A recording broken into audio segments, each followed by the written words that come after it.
It is time for our 6 p.m. news over Camdis television. Ladies and gentlemen, let's begin with our headlines. As the nation celebrated its Youth Day, a strong message of assurance was delivered by the head of state, placing young people at the center of national development and reaffirming continued efforts to create opportunities, strengthen inclusion, and secure a brighter future for the next generation. After a long Youth Week activities, schools across the national territory have smoothly resumed academic work, marking a decisive shift from celebration to concentration.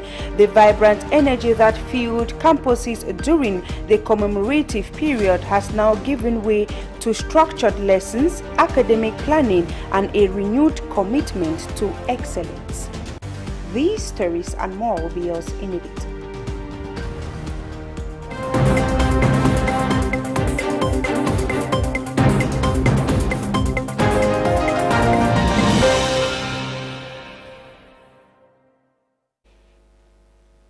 Thanks once more for joining us. As you heard in one of our lead stories, in a heartfelt address to the nation's youth before the celebrations of the 60th National Youth Day, President Paul Biya reiterated his government's unwavering commitment to addressing the challenges facing young Cameroonians. The head of state touched on several key issues, reassuring the youth of his dedication to their welfare and empowerment. Bertrand Tita followed the speech keenly and put together the following report. President Paul Biya began by congratulating the youths on his re-election, expressing his gratitude for their support. I wish to express my deep satisfaction for the role you played in this election, and above all, to thank you most sincerely for your invaluable support, without which none of this would have been possible. He emphasized his unwavering commitment to building a stable and indivisible Cameroon, urging the youth to continue working hard and contributing to the nation's development. When taking the oath of office, I made a solemn commitment before you and before the entire nation to devote all my energies for the advent of a stable, united, and prosperous Cameroon. On the issue of unemployment, the president announced that the government is taking concrete measures to create job opportunities for young people. These include tax exemptions and the allocation of 50 billion CFA francs in the finance law to support youth entrepreneurship and employment. The object of the Special Youth Employment Promotion Plan that I recently announced. The government has already prepared related incentive measures. The plan aims to foster genuine synergy between the state, the private sector, and the wider society to promote job creation for young people. In this regard, I would like to mention, among other things, tax exemptions granted to businesses that recruit young graduates, the allocation of 50 billion CFA francs provided for in the finance law, encourage them to continue to be enterprising and forge ahead, no matter the difficulties and obstacles. This is the key to success. The head of state also confirmed that youth will be given more opportunities in his new government, signaling a renewed focus on youth inclusion in decision-making process. Sure that an increasing number of you, women like men, are gradually entrusted with high responsibilities in the management of public affairs. Various opportunities come to my mind in this regard, including the upcoming reshuffle of managers of state corporations, the formation of the next government, which I know is eagerly awaited. He cautioned the youths against delinquency and other social issues, urging them to stay focused and committed to their goals. Therefore, resolutely shun the excesses in which some of you have unfortunately drifted in recent times, including delinquency, alcohol abuse, drug use, immoral behavior, the excessive and abusive use of social media. The speech was widely welcomed by youths across the national territory, who see it as a sign of the President Paul Biya's commitment to addressing their concerns and empowering them to contribute to nation's development. Let's now take you over to the southwest region of the country, where in a bold move to defy insecurity and reclaim their space, the inhabitants of Bojongo Court area, Fako division of the southwest region, organized a vibrant Youth Day celebration, marking a significant departure from the established order in the northwest and southwest regions, which have been plagued by armed conflict. The celebration was electric, with students and youth group marching to give the day the grandeur it deserved. We have Bertrand Tita once more, who takes us to Bojongo Court area, Fako division, in the following report.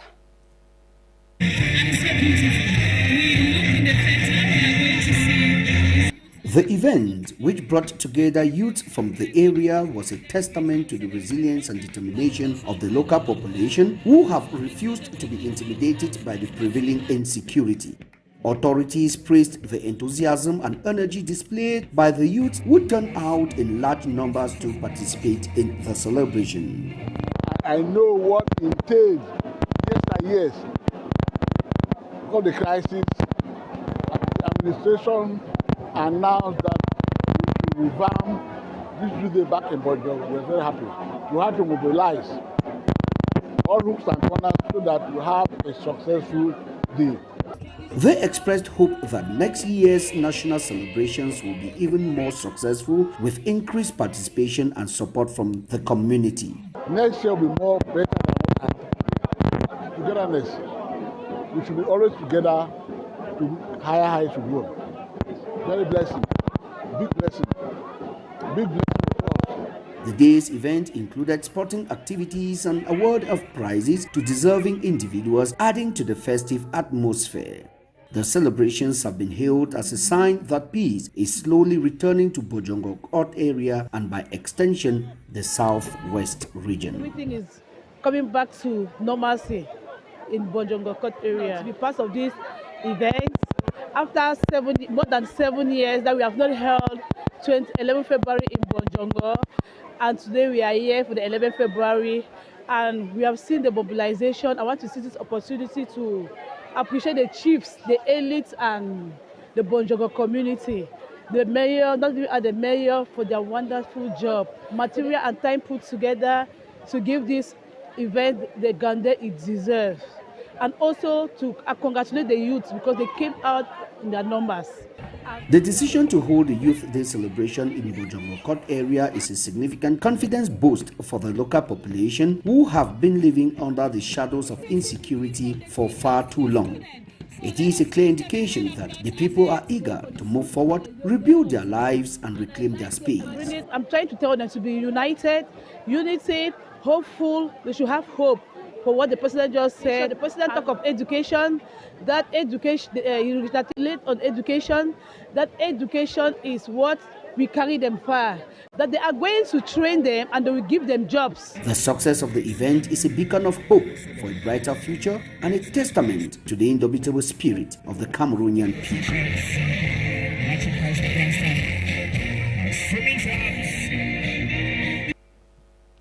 And as you heard in one of our lead stories, schools across the national territory have resumed academic activities with impressive attendance and enthusiasm, marking a smooth transition from the long Youth Week activities. The demonstration is a renewed focus on their academic pursuits. With attendance registers showing encouraging numbers, school administrators are optimistic about a new academic stretch. It is in this light that Madoshe Kwiate and Melanimbo visited some schools in the city of Yaoundé and put together the following report. The annual Youth Week, which ended yesterday in the National Youth Day festivities, saw students engage in parade, community service and leadership workshop. This morning, however, the focus shifted back to textbooks and whiteboard. Despite the brief holiday, attendance was strong, with learners arriving early, dressed neatly in uniform and eager to reconnect with their studies. I think dancing, singing, cultural, the wearing of cultural attire, dancing, singing, some games also, and there was also teachers, student match. There was a teacher-student match. For many students, the decision to return on the very first day of resumption was driven by a genuine desire not to fall behind. Others echoed similar sentiment, noting that while Youth Week was enjoyable, they are ready to settle back into routine. From morning assemblies to the first period of mathematics, learners demonstrated attentiveness and discipline, a promising start for the new academic stretch. It is important, despite the activities which have been taken on, to come to school today, because the 11th February is not the end of school. I think that school needs to continue on, because for me personally, I'm in an examination class though, so I think that I need to come to school, even though the week was short. I think that the week was short, and I think that it's good today to come to school.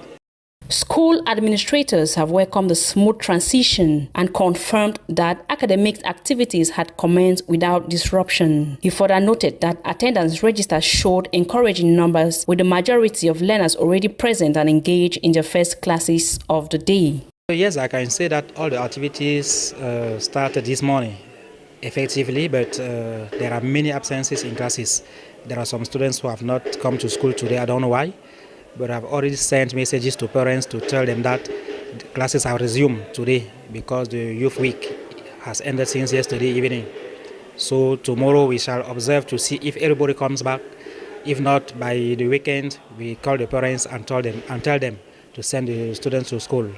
Addressing concerns about absentees, the principal issued a gentle but firm reminder that to parents and guidance. In certain classes, especially the examination classes, we shall punish them seriously so that they should understand that they are not supposed to be absent in school for nothing. As the school gates close on this first day, there is a quiet sense of accomplishment in the air. The transition from celebration to classroom has been handled with order and cooperation. Students have shown that they value both their cultural heritage and their education. With the principal guidance and the learners' commitment, the term ahead promises focus, growth and steady progress. School is open, lessons are running, and the journey continues. Away from news concerning the Youth Day celebrations, let's now talk something else in regards to the love season, where as Valentine's Day approaches, commercial avenues have transformed into a vibrant celebration of love filled with a sweet scent of roses, the warmth of chocolate, and the gentle touch of handmade gifts. It is a time to cherish the love around us, from grand gestures to a moment of connections. Let's take a listen from Melanimbo and Madoshe Kwiate. If there were no words, no way to speak,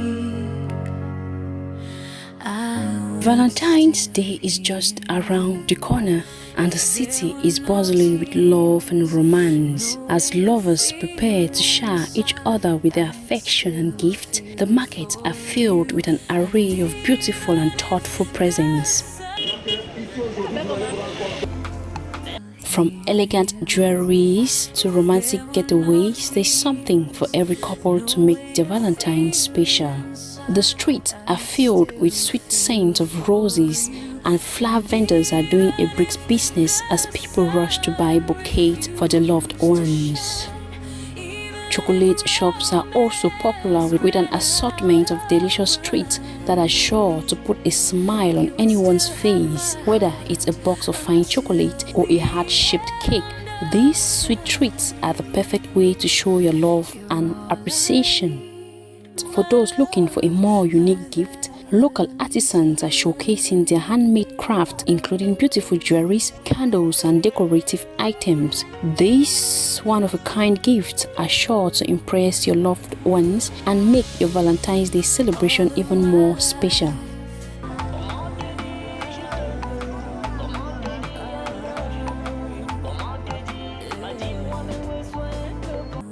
So come, walk the streets and let the season wrap around you. Buy the flowers, taste the chocolate. Let an artist capture the way your person laughs. Plan nothing at all and still find magic, because Valentine's Day is not just a date. It is a reminder that love is here all around us, in the roses, in the ribbons, and in the careful hands of those who have things with love, and that it is always worth celebrating. After all, it is a day to celebrate the love that makes life worth living.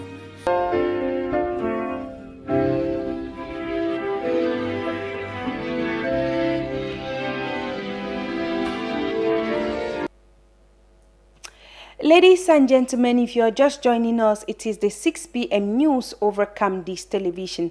Let's now take a tour out of the country to get updates of what make news, where the World Health Organization has renewed its call for global cooperation to uncover the origins of COVID-19, emphasizing that a full transparency from all countries is vital to prevent future pandemics. Second stop will be in Zimbabwe and then Senegal. These stories are compiled in the following report. In a renewed push for transparency, the World Health Organization has called on the United States to share any intelligence it holds regarding the origins of COVID-19, despite Washington's recent withdrawal from the agency. World Health Organization Director General stressed that understanding how the virus first emerged in Wuhan in late 2019 is essential to preventing future pandemics, lamenting that no such information has been provided, even though some U.S. officials have publicly claimed to possess intelligence supporting the lab leak theory. As investigations remain inconclusive and all hypotheses stay on the table, the World Health Organization insists that full cooperation and information sharing from all governments are crucial to finally determining the pandemic's origins.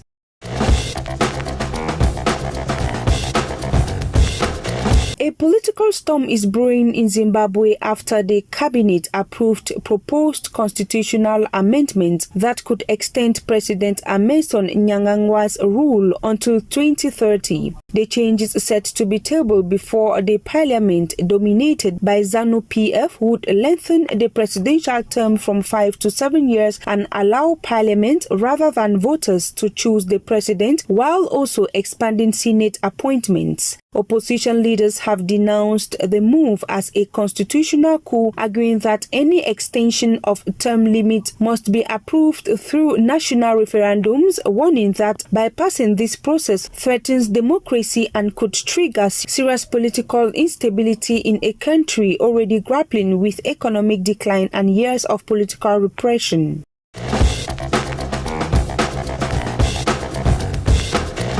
The tragic death of a student has plunged Sheikh Anta Diop University in Dakar into chaos and reignited anger against the Senegalese government. On Wednesday, students began leaving the campus en masse following the death of a second-year medical student during a police intervention linked to protest over unpaid grants. The incident, part of recurring tensions between students and law enforcement, has sparked widespread outrage among young people who accuse the authorities of betraying the hopes they placed in them when they came to power in 2024, while the government has promised to open an investigation. Ladies and gentlemen, we have come to the end of our 6 p.m. news over Camdis Television. It was a pleasure staying with you. Do enjoy the rest of the evening in the company of interesting programs over the Republican channel. Meanwhile, we meet again tomorrow when it's exactly 6 p.m. Good evening.